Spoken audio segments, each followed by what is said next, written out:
Bismillahirrahmanirrahim. Assalamualaikum warahmatullahi wabarakatuh. Perkenalkan, saya Santi Maulani, peserta Latar CPNS tahun 2021. Pada kesempatan kali ini, saya akan mempresentasikan resume mengenai manajemen ASN. Manajemen ASN merupakan pengelolaan ASN menjadi ASN yang profesional. Hal ini sesuai dengan Undang-Undang Nomor 5 Tahun 2014 bahwa aparatur sipil negara telah bertekad untuk mengolah ASN menjadi semakin profesional. Undang-Undang ASN mencoba meletakkan beberapa perubahan di dalam manajemen ASN. Salah satunya adalah pendekatan personal administration menjadi human resource management. Yang tadinya hanya pencatatan administrasi kepegawaian kemudian berubah menjadi suatu human resource management di mana ASN itu sebagai sumber daya manusia yang harus dikelola, dihargai, dan dikembangkan dengan baik. Kemudian yang kedua ada pendekatan closed career system menjadi open career system. Pendekatan closed career system tadinya berorientasi kepada senioritas dan kepangkatan, kemudian berubah menjadi open career system yang mengedepankan kompetensi ASN dalam promosi dan pengisian jabatan.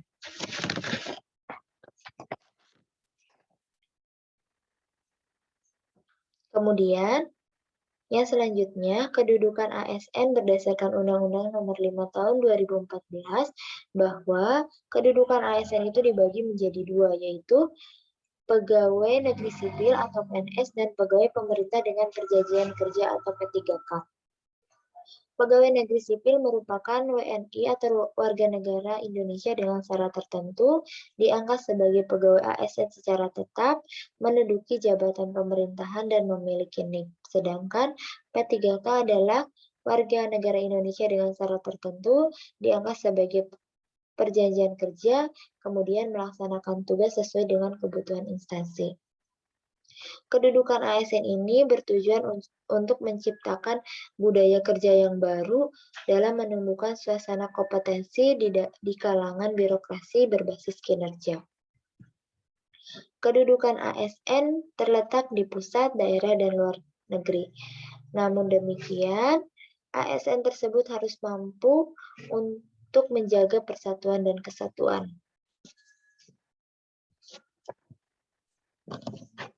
ASN merupakan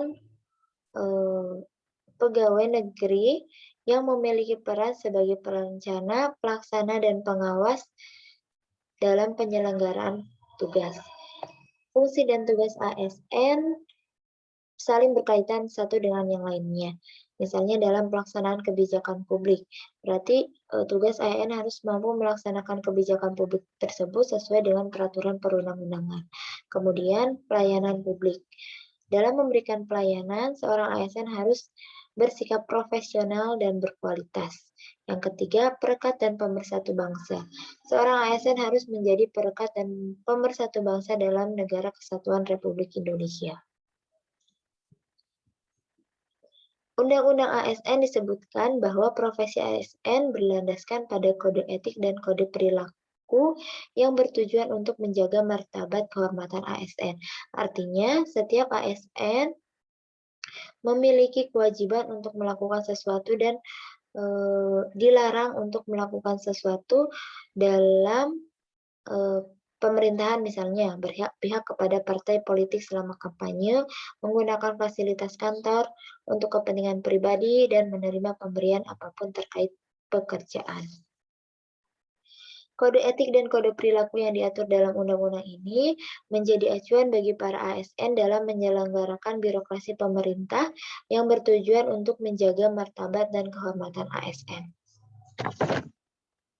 Kemudian yang kedua, konsep sistem merit dalam pengelolaan ASN.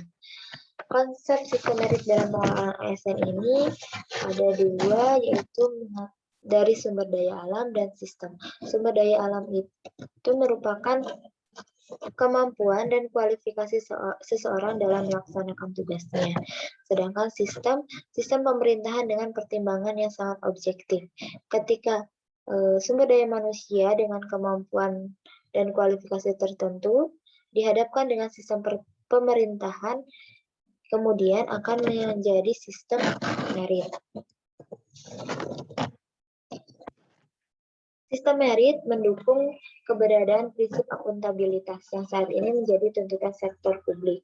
Ketika organisasi mengetahui apa tujuan keberadaannya, baik visi, misi, program yang akan dilakukan, instansi dapat mengarahkan sumber daya manusianya untuk dapat bertanggung jawab di dalam keberadaannya. Sehingga melalui sistem merit ini, ASN akan mendapatkan reward atau punishment sebagai dampak produktivitas kerjanya dan diharapkan mampu memenuhi aspek kualitas sebagai ASN. Mekanisme pengelolaan ASN dibagi menjadi dua, yaitu manajemen PNS dan manajemen P3K. Mekanisme manajemen PNS yang pertama, penyusunan dan penetapan kebutuhan, pengadaan pangkat dan jabatan, pengembangan karir, pola karir, promosi, mutasi, penilaian kerja, pengkajian dan tunjangan, penghargaan dan pemberhentian, jaminan pensiun dan hari tua. Nah, kemudian untuk P3K, penetapan kebutuhan, pengadaan, penilaian kinerja, penggajian dan tunjangan, pengembangan kompetensi, pemutusan hubungan perjanjian kerja dan perlindungan.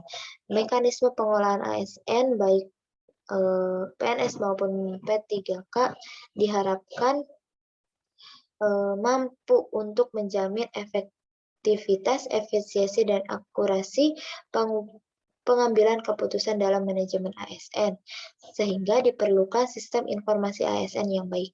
Sistem informasi ASN ini diselenggarakan secara nasional antara pemerintah daerah dan pemerintah kota, sehingga data yang didapat sangat akurat. Demikian resume mengenai manajemen ASN. Terima kasih. Wassalamualaikum warahmatullahi wabarakatuh.